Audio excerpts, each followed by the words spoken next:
And we're live. Hey, everybody, and welcome to the Multiverse Show, episode 146, the greatest show on Mondays. As we wrap things up for the rest of the year, ladies and gentlemen, we only have two more episodes other than this one for the rest of the year. Then we're going to be taking a break until January. So we got to do our intros for the evening. First off, we have Mr. Fame Entertainment. How you doing, sir? Hey, what's going on, people? Happy to be back. Let's get the show rolling. Yeah, buddy. All right, and we have Mr. James Wilson. Hello, everybody. I'm feeling way more refreshed than I normally am. I think it was the KFC that I had about an hour ago. But I'm happy to be here and talking with you guys about the films, the games, the movies, all the stuff. All right, and we have Mr. Mike P. to Truth. Yo, what's going on, guys? Thank you for joining us for another great episode of the Multiverse Show on a Monday night. As always, we have a great docket of topics planned for everybody this evening, so let's get it started. And we got Mr. Samuel Tolbert. Hey everybody, how's it going? We got some good stuff to talk about tonight. Let's get this show on the road. All right, so let's get things rolling here.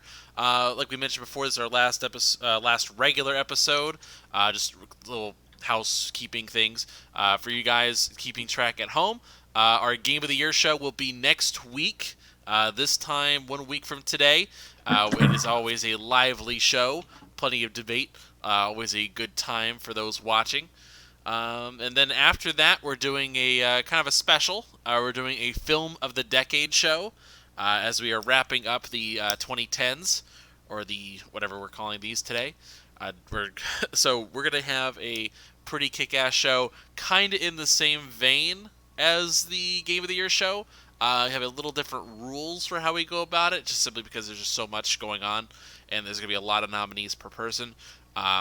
Just to give you an idea again, for Game of the Year, we normally do each of us bring 5 nominees to the table, as well as 2 honorable mentions.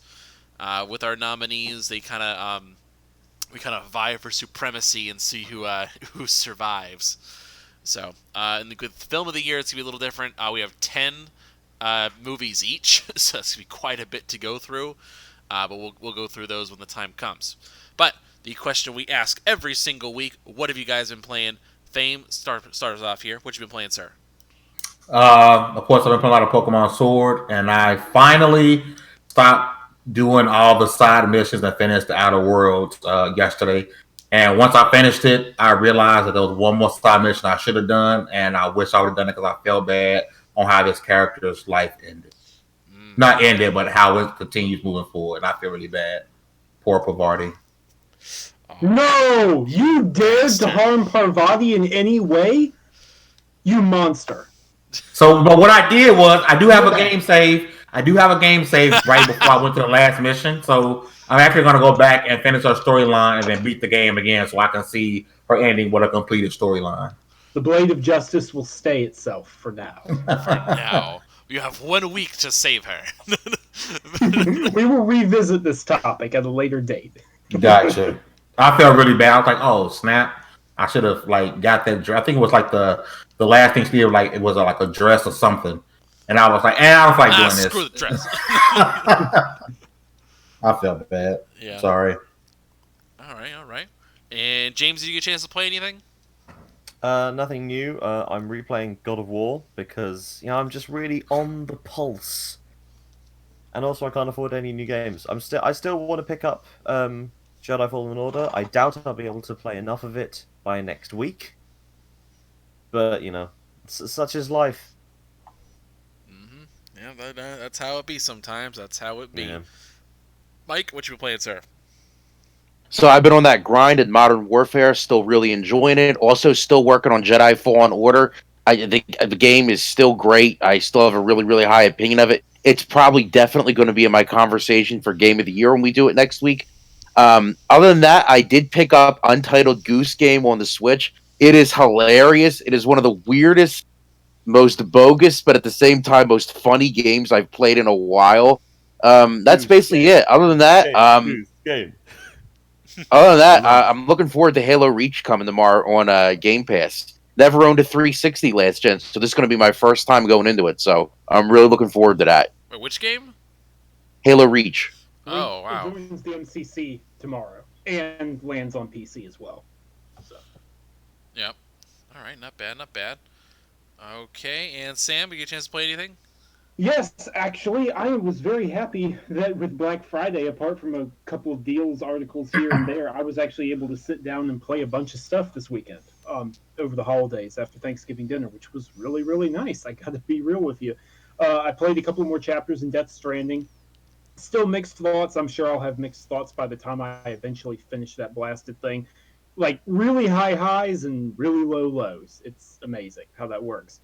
But I will say, Mads Mikkelsen is making for a really cool. That part is really cool. Also played a ton of Jedi Fallen Order. I'm not going to say exactly where I am for anyone who hasn't played it yet and isn't ahead of me or whatever. But I will say I'm just a couple of hours away from the ending, is what I've been told by some friends who have already beaten it.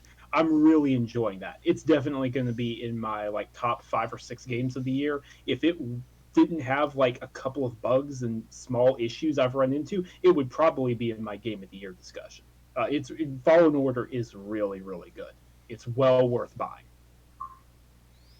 All right, and much the same for me. You know, play a little Fallen Order. I hadn't played Outer Worlds this week. I just been really busy. Fallout 76, Rainbow Six Siege had a resurgence, so I've been kind of taken back by that. Gridlock is bae. Um, so anyway, we got a lot of cool things we need to talk about today. First up on the docket is actually something that happened last week. We got this conversation here about Phil Spencer, who did I believe another interview where the topic of VR came up. And we're right back here talking about this again. Sam, do you recall who broke the story? I can't remember off the top of my head who broke it. It was an interview, I believe, someone in chat, correct me if I've got this wrong, with a small website called Stevivor. It was who the interview was with, and Phil Spencer, if you want me to just run over the bullet points, perhaps, explained that while he found aspects of VR interesting, and for example, he played Half-Life Alyx back in August, or no, back at E3, excuse me, earlier this year, and he says he absolutely loves it, that it's fantastic, but that the problem is he doesn't think that it's enough of a niche for them to focus on. So the exact words he used were, it didn't say that they're not going to support VR on Scarlet, but he said we will not be focusing on VR on Scarlet. And oh my lord, the internet analyst of the world broke out in full force. Mm-hmm. Mm-hmm. And they made their opinions clear. And all I'm going to say about that is quote Matt Piscatella when he said on Twitter in a quick little Twitter thread that, and Matt Piscatella is an NPD analyst, just to let everybody know, he gets paid to analyze this kind of information. He said that the data supports Phil Spencer's statement and that even after 3.5 years, the reality is VR is a niche. A successful niche, perhaps, in certain aspects, but it is a niche all the same. Yeah, that is true. So, oh, before I forget, because we got to pay the bills before we get the lights taken out. Or as James noticed, his Wi-Fi went out as soon as we forgot to do our corporate chill segment. So yes, they're on to us. They're on to us. Disney's after him today. All right, Sam, pay the bills for us real quick. Who's our corporate sponsor this week? Before Mando takes any other internet suppliers out and keeps us from airing our podcast, we'd like you to know that our sponsor this week is Baby Yoda. And why is he our sponsor? Well, why not? Look at him. Just look at him. He's the most wholesome thing in existence. Nothing else compares. Your child doesn't compare. Your fur baby doesn't compare. Your plushies, they don't compare nothing. Baby Yoda is everything. Baby Yoda is life itself. I mean, his entire is a spoiler to most of the world. Yeah, and we can't, like, I mean, there was no way they were going to hide Baby Yoda. Like, it's just, that was the one thing about it, that I was surprised it lasted as long as it did. Like, honestly, I really thought. It lasted like an hour. No, it lasted like at least a day or two. It lasted a day or two. I would say. I didn't see anybody. People were talking about like, oh, the creature at the end, the creature at the end. That's all I ever saw. But all right, well, the people on your Twitter are way better than keeping secrets on mine. Oh, now you start following my people. Dang. Yeah, it's a secret. Swap out your follows for Ivan's follows. Yeah. There you go. You'll be good. But anyways, he sponsors us. He lifts us up, literally. He presses buttons. Just think about that. He looks at you while he presses buttons, and he can use the Force. What more do you people want? Baby Yoda.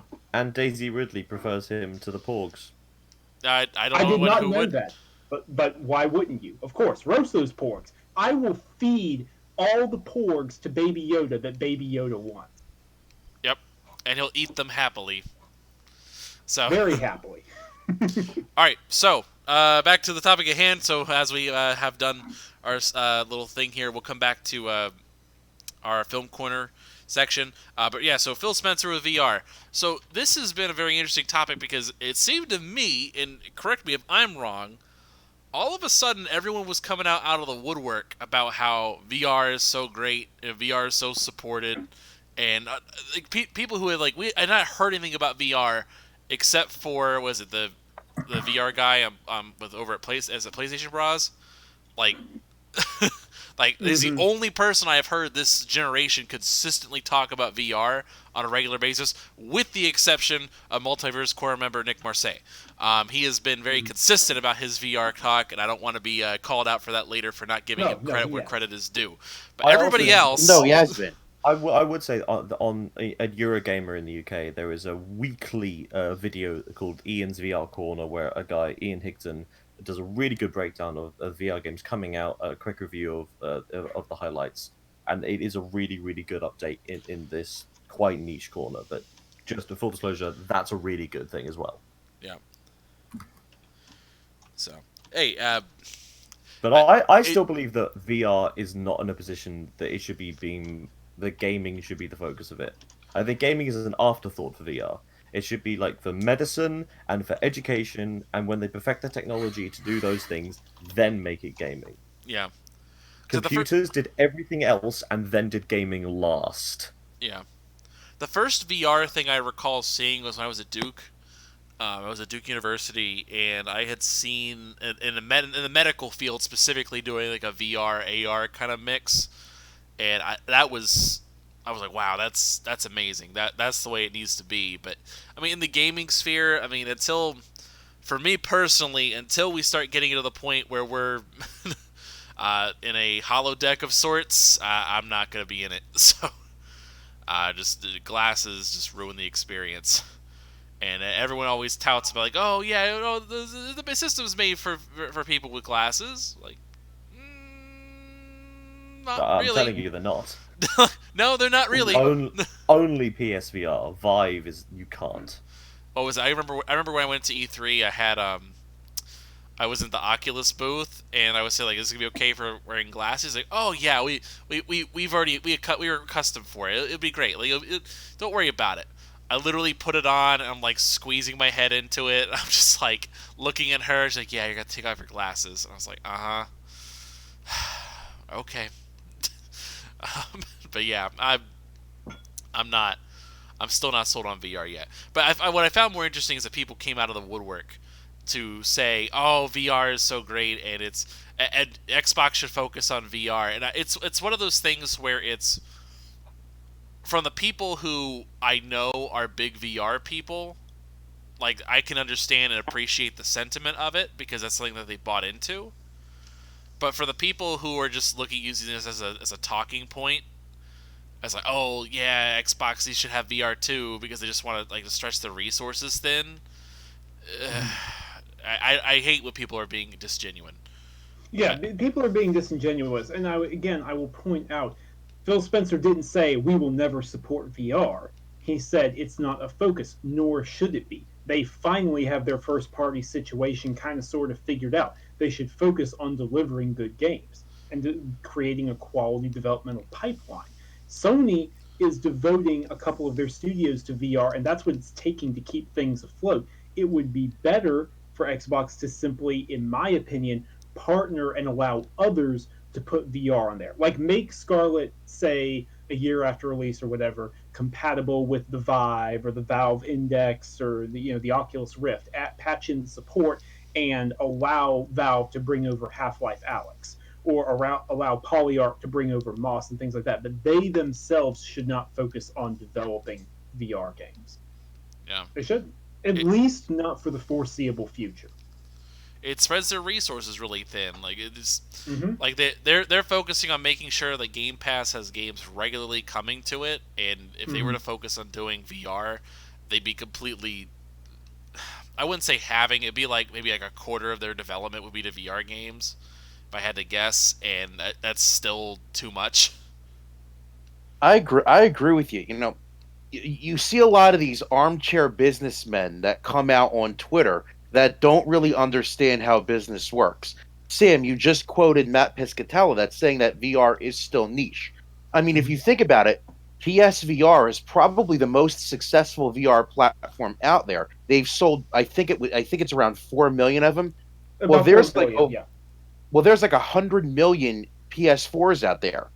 So this is the most successful VR platform out there, and only 4% of your user base has bought into it. Exactly. Microsoft, in the position that they're in now, they are not going to invest millions and millions of dollars and time at this point into research and development, marketing, staff, etc., into something that is a niche, considering the problems that they have now. They're already about to be in third place. So they've bought up all these studios. They have to work on, like you guys have said, bolstering up their first party lineup, their in house content, continuing to expand the Game Pass service, making that more worthwhile. That's what their focus needs to be on right now going in the next gen. Because Facts. unless they have those things, it's going to be a repeat of what we saw this gen. So More they have to facts. get that figured out first, and then after that, they could explore VR. Exactly. And like you guys said, I think the best thing for them to do would be to partner with somebody like Oculus or HTC or somebody, but like that. But Partner with Valve. What- You're already bringing your games over to Exactly. Steam. But partnering with Valve makes perfect sense. And because I know someone is going to take what we've said. I'm sorry, I didn't mean to interrupt you, Mike. Are you done? no, I was just going to say the reason why PlayStation was able to take a risk with VR and do that is because they are in the market leader position, and they're in the market leader position by quite a bit. So, from a business perspective, they could afford to take that type of risk. And if it doesn't pan out, well, we still got 100 million people invested in our ecosystem. Microsoft, where they're in second place, about to be in third, they're not the market leader. You know, you're not going to catch up to Sony next gen by doing everything that Sony does. You have to pick one or two things to focus on, build those up, use that as best as you can to make up ground. Then, once you're the market leader or close to it, then you can take those risks. And right now, they just need to focus on in-house content and expanding Game Pass. And once they straighten that out and start to close the gap a little bit, especially starting next gen, then they could focus on VR. That's how businesses typically work with these types of things. Yeah, absolutely. The only other thing I was going to say is because I know someone will take what I've said the wrong way. It's not that I'm not excited about VR. If you listen to our last episode, I literally said that Valve, with a single game, has me thinking and fuming on trying to figure out how I'm going to buy a $400 headset or a $500 headset or whatever the price ends up being. So that's not to say I'm not interested in VR. That's us attending to reality. And the reality is, yeah, it's the smart call. It is, and especially now, the fact that VR is still a niche, and honestly, right now it's more accessible than ever. Like you could go out on Black Friday and you could buy a standard PS4 and a PSVR for $400. I mean, there's a version of Oculus, if I'm not mistaken, for around the same price that you don't need a PC or a console to use, and it's still niche compared to in the gaming sphere. It's still very, very niche. So at this point where they're at, Microsoft and Xbox would be foolish to direct their resources towards that when there's other things that they need to address and other things that they need to work on. And outside of the people that you guys mentioned that I know are hardcore into VR and have been talking about it, a lot of these dudes criticizing Phil Spencer don't even own an Xbox to begin with. Yeah. So there's that too. I don't know. The people who I know are into VR, I give them a pass on it because it's just for them. It's like they're invested in that whole, not just PSVR, but like the viability of VR as a whole. So I give them a pass on stuff. It's mainly the people who don't even have VR who are saying you should focus on VR, which makes no sense. Dude, I have a PSVR and it's been in its box since March, and that's when I moved. I haven't taken it out since I moved, and before then, it's probably been in that same box since about January. So I'm going on a year without using my PSVR. It's not something that you use every day. So and most of the people who are defending it, either one, don't have it. Number two, don't play it as much as they want you to think. Yeah, now that the console war is stirring up with VR, you see people all of a sudden posting nonstop videos of their PSVR and of them playing VR games, but they weren't playing these games so recently because it's still a very niche product. I don't care if they made $2 billion off of it. Not a lot of people are into VR. So it's like you guys said earlier, Microsoft has one job next gen is to make sure that their first party studios are firing on all cylinders, and then maybe go into VR, but that's not what we want right now. And I think if let's say Microsoft did go to VR, right, I think people would bash them for, look, they can't even focus on making, photorealistic AAA games. They're making VR games. It's a lose-lose situation for Microsoft. So at the end of the day, focus on getting those first party studios up and rolling. That's the only thing that matters right now. And I'm going to bring up something that BG said this week, and this is 100% on point. Out of everything that Xbox needs to improve going in the next gen, out of everything that was on people's wish list, I want Xbox to do this. VR was not on anybody's list, and now all of a sudden everybody cares about VR. Oh, and at the same time, if you get hurt by somebody saying nobody wants VR, but you say Xbox has no games, you're an idiot, because that's the same statement.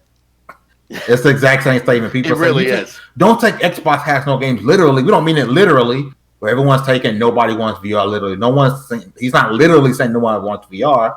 It's a niche market. It is. It's not going to change no time soon. Yeah. So I just think it's nice to see that Microsoft have learned from the thing. It's like they didn't have motion controls. They invested in Kinect, and then it killed them in the early console war. This time they don't have VR. They're not investing it, so there's nowhere for them to lose anything going into the next generation. Yep. So I think with them, I think what they're trying to focus on, and there was an article that came out today, is they are predominantly focused on that power narrative and the accessibility narrative. I think that has been what their focus has been the last 2 years in particular, where it's let's literally eliminate every possible reason not to own an Xbox. That has been the biggest focus for them. Where it's okay, accessibility controllers, so you can't say the controller isn't great. They literally made it so anybody can use it. They've added the Xbox All Access program, where you can get it on layaway essentially and just pay them $15 a month and get everything and Game Pass. They have made sure that thing is accessible, and I know over the weekend people were talking about it's already, the specs for next gen are already locked in, PlayStation 5 wins. And they confirmed, no, not at all. I was at Tom Warren, so nah, dude, if you think that they lock in specs over a year in advance, you're wrong. So it's not. This is gonna be one of the situations where I think that's going to be their biggest focus, is just about power and accessibility. But, all right, we gotta do our movie corner. James, what have you been seeing lately, or if you've seen anything? As much as I would like to review The Irishman, we don't have a crazy amount of time, and I haven't seen it. So that is the predominant reason why we're not talking about it. Has anyone seen it? Not yet. I'm hoping. I have not seen it yet. I mean, it's really long.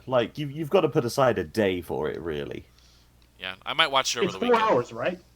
3.5. Okay, so essentially. It's longer than Endgame. Oh boy, and it's on Netflix, so at least you can pause it.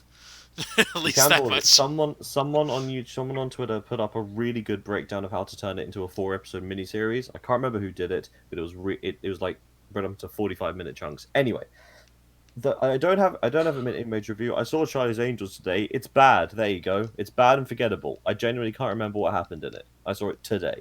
So you're saying that you don't like female-led action films? I don't like bad female-led action films. But you're supposed to like all of them. regardless of how good they are. No matter how good it is. I have equal opportunity hatred. I hate everyone of every race, color, and creed. And that is true. Mhm. And he's British, you can believe him. He's basically a Not to mention supervillain. he's ginger, I mean, I'm also not British, so there's that. but he is ginger. No one can tell the difference. We're trying to have a quota here. We have to have Okay. the villain, James, and they always have to have a British accent, as we have very learned true. from Idris Elba, Tom Hiddleston, and pretty much everybody ever. Okay. So, what's his name? Hans Barkstein? Gruber. No. Anyway, No, I was thinking of somebody else. There was a commercial that came out. I want to say it was like for Jaguar or something like that. it was for Jaguar. And it was, I know Tom Hiddleston was in it. Who's the other guy? Ben Kingsley and Mark Strong. Yep, Mark Strong. I want to say Stein for some reason. I don't know why I want to say Stein, but anyways, yeah, Mark Strong. Okay. I remember that one vividly. Okay, So, okay, so main event of movie corner this week. We all remember, as much as we try to forget it, the Fantastic Four movie from 2015. Fan Four Stick, as it's known. oh boy. Yep, it's a bad time. It was a bad time for superhero movies, especially teams, because Civil War came out that year, and it's bad. People think it's good, but it's bad. But Fan Four Stick was even worse. You know how We're not- bad we're it not- was? I went to go see an opening weekend. Nobody else was in the theater. I pulled out my phone. The manager came in and said nothing. He was just like, he looked at me, I looked at him, and he's like, I don't care. Like, just go ahead. When it's just you, just your group, they kind of give you some slack. But geez. Oh yeah, if it's me and a mate, we went to watch How to Train Your Dragon 2, for the second time, and we'd all seen it. We went to see it again, and it was me, a guy, and another guy, and we just heckled it for an hour and a half. It was great. Anyway, so Fantastic Four came out in 2015. It was directed by Josh Trank, who directed the brilliant Chronicle, and this film famously was mired in studio meddling and lack of confidence in the filmmaker and his direction. And what ended up was two/3 films made into one film, which was a mess, both for everyone involved and for everybody watching it. And it was panned by critics. It lost loads of money, and it basically tanked the career of a very promising filmmaker. Yeah. This weekend, Josh Trank, on his Letterboxd account, which is an online movie ranking and movie reviewing website for casual film fans, Josh Trank reviewed his own movie.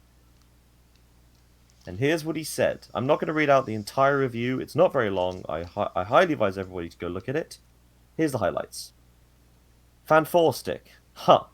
Okay. First of all, I thought it would be great if I searched first FF 2015 and this stuff wasn't even here. Low-key, I kind of was hoping it wasn't. But it was, and I'm here. Anyway, where to begin? This movie is alright. I was expecting it to be much worse than it was. I literally haven't seen it since like 2 weeks before it came out, and I was in a heavily traumatized state of mind. Why? Save that for another time. Anyway, movie review. Great cast. Everyone in the film is a great actor, and overall, there is a movie in there, somewhere. And that cast deserves to be in that movie. Everyone who worked on Fan 4 Stick clearly wanted to be making that movie, but ultimately, it wasn't. Did I make that movie they deserve to be in? To be honest, I can't tell. What I can tell is there are 2 different movies in one movie competing to be that movie. Is there a hashtag release the Tranker cut? Doesn't matter. I'm not Zack Snyder. Oh my god, that's great. For what it's worth, every interview I've read featuring Josh Trank pre this movie is really interesting. He seems like a really interesting, and I still think has got the potential to be a really good filmmaker. If it is just Chronicle, but Chronicle's a fantastic movie. And he wanted to make a really interesting Fantastic Four movie, and the studio decided that, no, you're going to do it the way that we want you to. We know from many experiences that studio meddling leads to Solo a Star Wars story, and Fan 4 Stick. Leaving the directors alone leads to Thor Ragnarok and Baby Driver. Leave them alone and let them make the movie that you paid them to. If it tanks, then you can blame it on them solely. If you meddle, it's your business. I wish I had like a really fun thing to do in Movie Corner this week, but reading this review and watching clips of the movie just made me angry at the movie we could have got. Yeah, I totally get that. See, I hear you. when I watched that movie, I actually really do get that vibe that he's mentioning, where it does feel like it's two different movies. One's like trying to be like a dark Snyder cut situation, where it's really, really dark, and it takes a really long time. But then, like, you see certain things, like, okay, the one that comes to mind is, like, there's, like, a scene where, like, they're supposed to have, like, Ben Grimm's supposed to be, like, airdropped into, like, into a hostile zone, and that's not in the movie at all. They cut that entirely from the movie. Like, Ben Grimm doesn't do anything the entire movie in his form, in his rock form, until the last fight, and that's it. Yeah.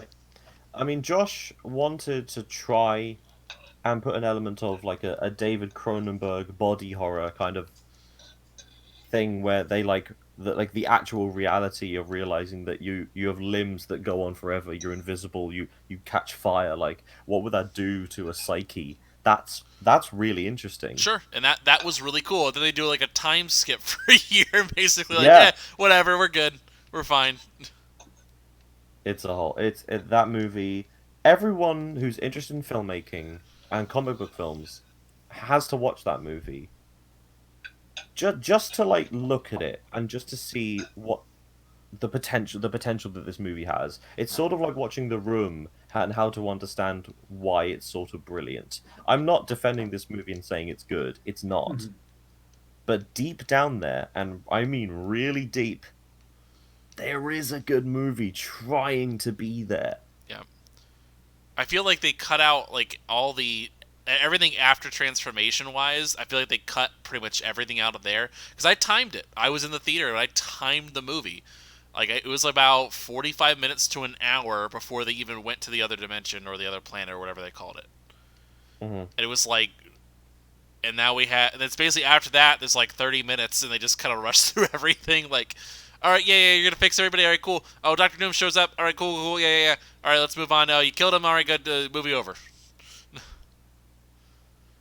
They rushed through it at the end, and which really sucks. And because Fantastic Four is my favorite team, period, for superheroes. Just and it's really sad to see them keep this crap they have to deal with on a regular basis. I'm really excited to see what the MCU brings for them.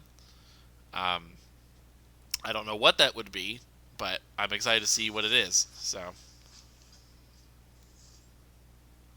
but yeah, that's kind of my little shtick on that. Yeah, right. I mean, there's no real crazy big movie news to add because the big movie announcements are going to try and fade away over the next couple of weeks because there's a big George Lucas shaped shadow looming. Unless your name is Cats. Oh my god! Oh my god! Oh, I'm so excited. Did you see they did a subtle reworking to some of the CGI? I did. It's still bad. I was like, I didn't notice what the difference was. I was just so caught up in Taylor Swift and Idris Elba Cat. I was like, oh my god. I think you mean Bumblerina and McCavity. I refuse to use those names for this. I refuse. Also, other movie news. This is a subtle thing. Came out last week, maybe the end of the week before, but it did not get any attention on this show, and I want to bring it up now. So. Oh, is this the Snyder Cut thing? No, we don't care about that. That's all a giant hoax. No, but did no one else see that all the members of Justice League tweeted release the Snyder Cut? Yes, because if they release it, they get a cut of the profits, of course. But I don't know. They probably have some deal like that for like movies. The Snyder Cut's not real, everyone. Get over it. Just stop bothering him. Like, it's not a real movie. It's an assembly cut. They're different things. Yep, and if the movie, I will say there was a cool idea about a Snyder Cut, like release it on HBO. And have it so every scene that's not completed, but they're not going to do it. They're not going to add millions of dollars to make a cut of this movie that no one liked. What I'm saying is that you have the Snyder Cut version of it. Every scene that is unfilmed or not ready or wasn't done, you make it animated instead. You make it like a DC animated film. Do that instead, and just say like, okay, this is the scene. So you have a very clear distinction of this was something that was supposed to be different. Have that be the focus. But anyway, that's my. That was one cool thing that I saw about it. Other than that, and one thing I do want to talk about. Who was it? So a movie got a trailer. A movie none of us were thinking about watching. I can guarantee that. The Scooby-Doo prequel movie. Oh yeah. Yeah. So that was announced and they released the first trailer. However, some interesting news has come out. As well as a couple little things. This is something over the last few weeks. I have noticed this. I've just been kind of sitting on the back of it, just kind of waiting. Just seeing what the deal was. So, if you watch the trailer in particular, they make a couple big changes to some of the characters. And I don't expect most of you to care about most of this, but one, there is some internal drama going on behind the scenes. They have replaced the voice actor for Shaggy and Fred as well. They have replaced those voice actors. I can't remember either of them's name. The original guy was the guy. Was it Welker? No, that's the guy who does Fred. By the way, the original voice actor for Scooby-Doo, those that don't know, he used to give the when the live action movie came out, he used to give that guy a lot of crap about that. So that's a separate story. However, that guy, who I cannot remember, let me look up his name. Let's call him Buster for Jones until we can think of the new No one. more cats. Who is it? There it is. I see his face more than I remember his name. That's the sad part. Matthew Lillard. So Matthew Lillard became the official voice of Shaggy. He got like an official passing down of the torch over from the original voice actor, and so he became the official voice of Shaggy. And he's been doing it for the last 20 years, ever since the movie came out. However, since that time, there's been a bit of an issue. So they recast Shaggy and they're redoing the voice so he doesn't sound as much as a stoner. And they redid Scooby's voice so he doesn't speak in broken English. So he doesn't do the R thing anymore. If he does, it's very, very subdued. Is probably the best way of putting it. So for him, he's not really as available as he used to be. But they didn't tell any of the original voice actors there was a Scooby-Doo movie coming out. And so whenever the trailer dropped, Matthew Lillard and a couple other people went to Twitter like, wait, what? There's a Scooby-Doo movie and I'm not in it? And they were just completely surprised. It completely caught people off guard. Since that time, though, and the reason I wanted to bring this up, some people have been doing some digging into the trailer, and some of the cast list. Let me see if I can find the official thing for it.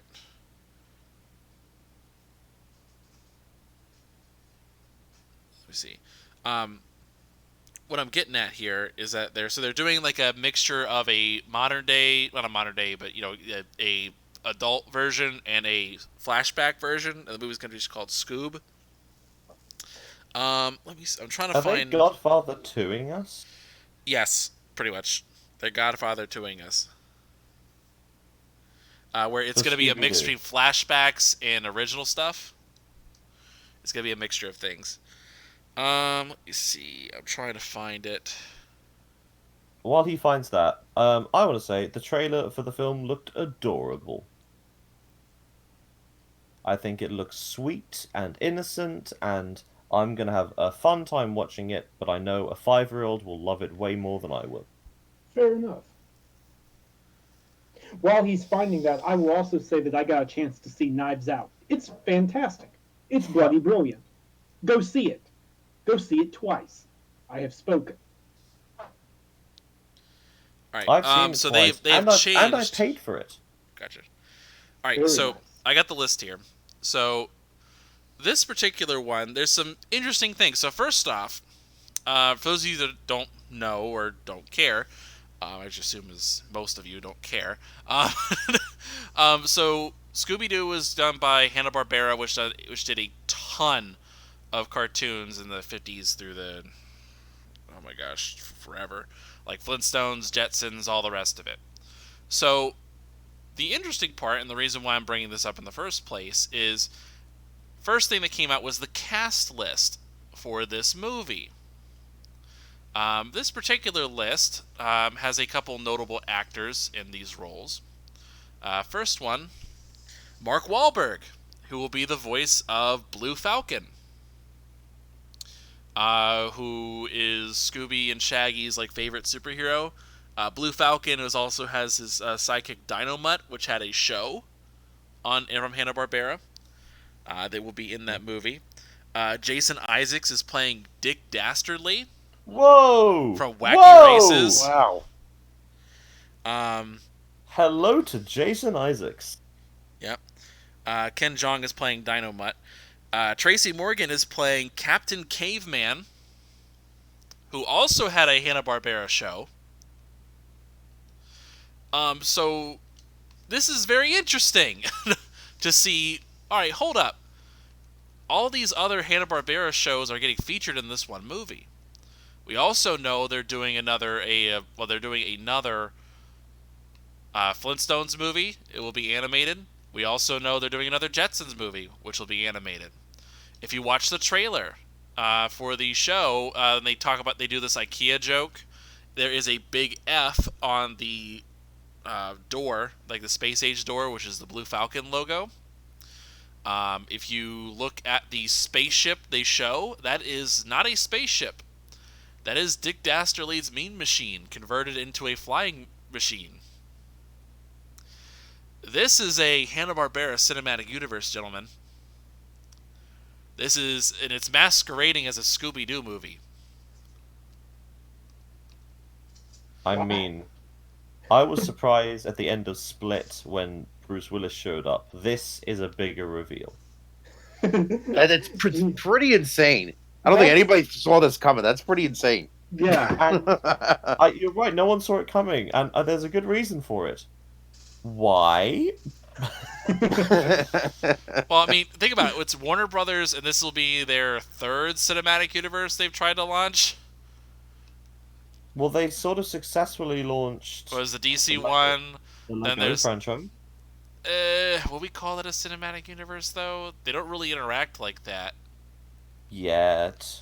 I wouldn't call it a cinematic universe yet. But during the King three Kong movies. Godzilla. There's Lego, Lego 2, and Batman. Yeah, but Batman, they don't reference anybody from the first movie.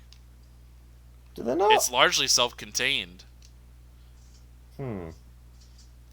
Like they don't reference the other movie at all. But anyway, that's a separate thing. So I'm looking at that as that's very interesting.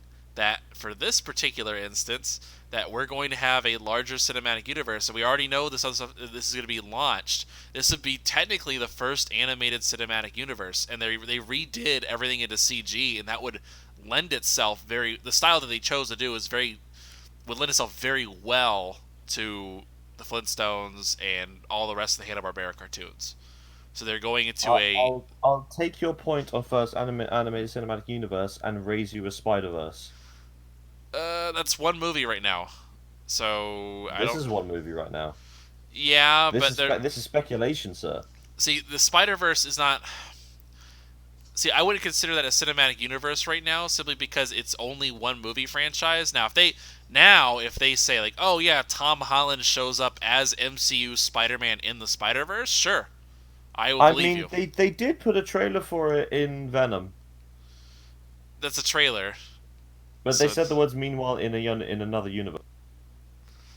I'm not sure if that's a joke or not. I remain skeptic in the meantime. So anyway, I'm looking at that. So I just want to bring that up because that is extremely interesting, and I really want to see where they go with this. But it's something that kind of like completely went under everyone's nose, and no one seemed to pick up on. So anyway, that's my 2 cents on that.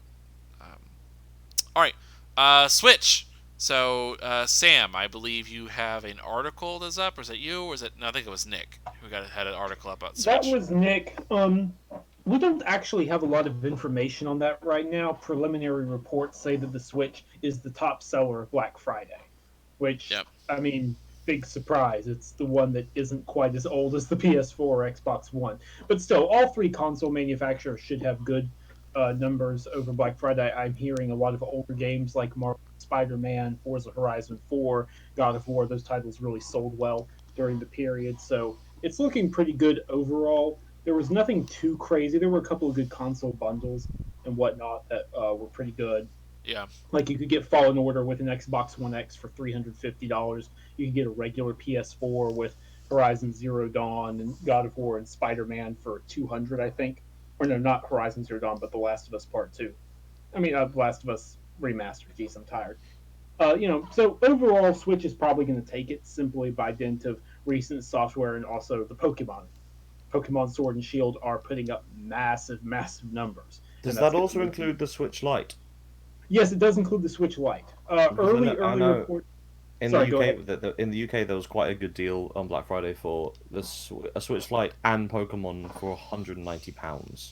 That's not bad. That's extremely good. Even if that's UK only, that's extremely good. I wouldn't Is be a good surprised deal. if that deal sold out immediately. Yeah.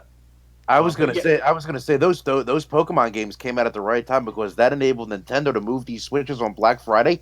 At least in America, they really didn't have sales on it. Yeah. Like there was a Mario Kart 8 bundle, but other than that, there was really for no. all of our American listeners, that's $245 for a Switch and Pokemon. Yeah. So overall, everyone's doing well. Switch is probably going to be the biggest winner, but again, that's not really surprising. Yeah. So, Mike, I understand you've been on the pulse of the palette wars. So So you had one dude, one of these drones go out, Thanksgiving night, Black Friday, whatever, and post a picture of a pallet of a shelf rather, full of Xbox One S digital edition consoles, talking about, oh, nobody's buying that trash. Now, it's a lot more tame than it was in past years because that was the only picture I found of a pallet or a shelf with consoles on it.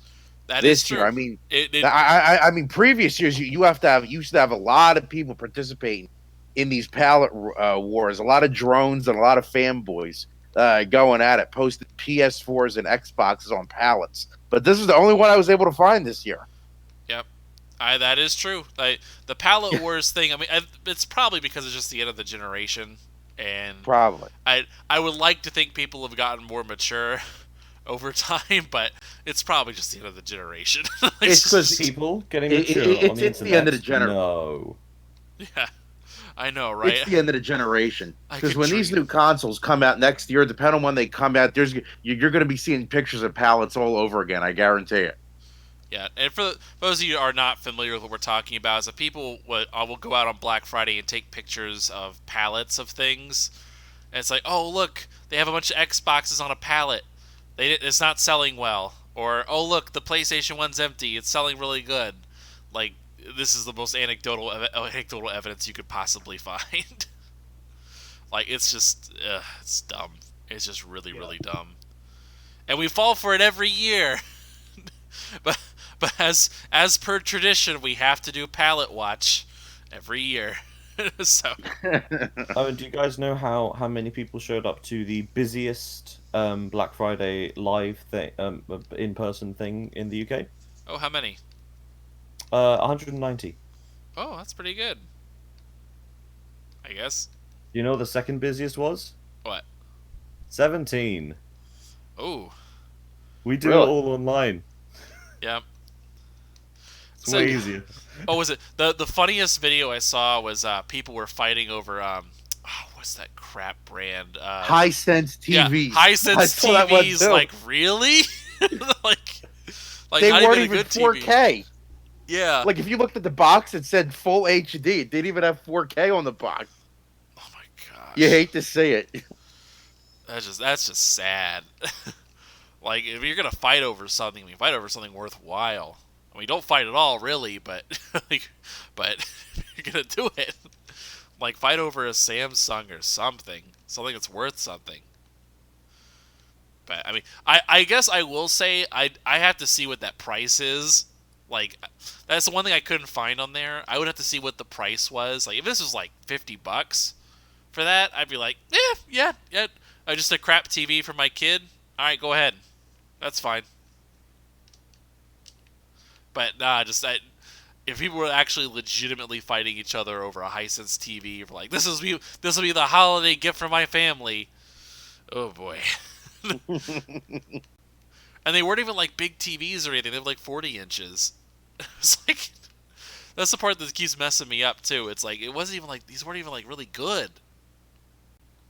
But anyway. All right. Anything else you guys want to discuss before we wrap things up for the show? I can give a brief shout out to a TV show I've been watching recently. Sure. I think more people should check out. Are any of you guys fans of Avatar: The Last Airbender? I am.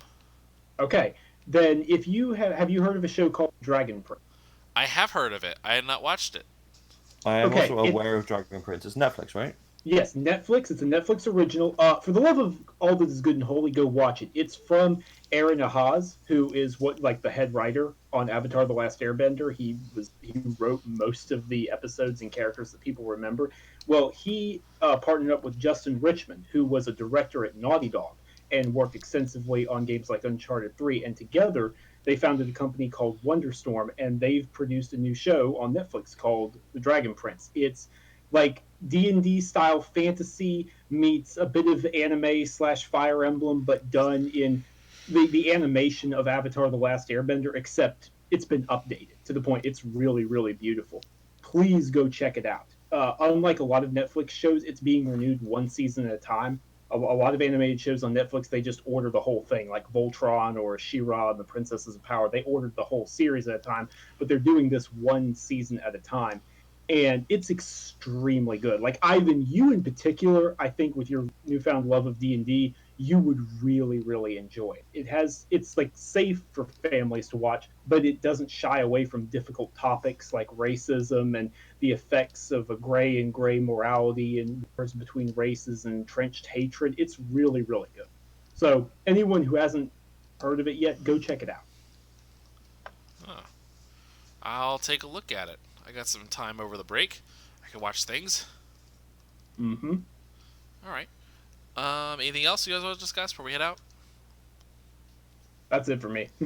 Just another call out to watch iZombie. It's great. Yep. All right. So, also while we're here, sorry. No, sorry. I did see a film. Yes.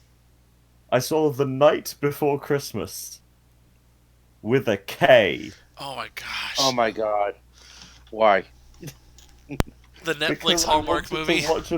Yes. Because I wanted to watch a bad movie. I'll be right back. So isn't this thing, like, my understanding is Netflix trying to compete with Hallmark, right? That's what's going on. They're trying to produce their own original line of woman in red or green sweater falls in love with man in flannel and realizes she wants to leave the big city behind and has to go save the farm. Like, it's the same exact freaking movie every single time, right? Just to be clear about this. No. Oh? Then go Yes on. and Do no. tell. They are very much of the same. They're very much from the same production company, and of the same people involved. But there is a knowledge to the film that they're making. They're not trying to make anything other than a trashy Christmas movie. So it's like a parody? No, it is serious, but they are more self-aware. Like, for example, in the Christmas Switch, which is another Vanessa Hudgens Christmas movie from last year. They watch on Netflix in the film that Rose McIver Christmas film from the year before, where she marries a prince. Yeah. Ah, okay, gotcha. So there is a very much like, we know that this is not high art, but we are treating it with respect to filmmaking, and that alone gives it a bit more of an edge of the average Hallmark background movie. The Night Before Christmas is not very good. I am not going to pretend it is. But I do respect it for trying to be a time travel movie, a rom-com, a Christmas movie, and a Fish Out of Water movie, and sort of failing at all of them. I massively respect it. And if you've got 90 minutes and you want to just completely turn everything off, not in like a Fast and Furious turn my brain off, oh, it's just loud. It's like, turn off every critical thoughts you have in your head, watch it. I can't say it's bad, because it's not that kind of movie. Fair enough. But you know what? Fair enough. It's not as bad as Tall Girl, which is the worst film I've seen all year. Mm-hmm. Oh, But boy. it's really fun with a group of friends. Watch it, get beers, and talk over it. You'll have a great time. The Night Before Christmas, with a K. Okay, Alright. fair enough. That's my final shout out. Come, follow me on Twitter at James_S_Wilson. Ask me to review things, and then I will, or I won't. Won't that be fun? Oh boy. All right, so wrap things up here. We got place to be, things to do. So first off, Sam, where can the good people find you, sir? Well, you can find me on Twitter at Samuel Tolbert. That's Tolbert. You can find what I write on Windows Central, Android Central, and iMore. All right, and Mike? All right, guys, you can find me on Twitter at The Truth of Mike P, pretty much everywhere else at Mike P The Truth. Also, you can also find me on the Lords of Gaming at lordsofgaming.net. All right, and James? I just said at James_S Wilson. Very important news right now. The Scientology Twitter account is periscoping. Oh. Pardon? Oh. Oh, This will be okay. fun. So, I'll all right. report back next week with news. Be careful. If we have to step away to free James, y'all will know what happened. I actually, you know what? I'll leave this on a cliffhanger. I have gone in for a meeting with the Scientology sect of London, and I'll tell you about that story next week. Merry Christmas. Oh boy. Oh That'll be dear. fun. All right, and this is Anchorman V2. Ivan, we remember, tune in next week, 8 o'clock sharp. We're going to be doing our Game of the Year show. It's going to be great, like every year. Thank you guys for tuning in. This is the greatest show on Mondays, and we are out of here.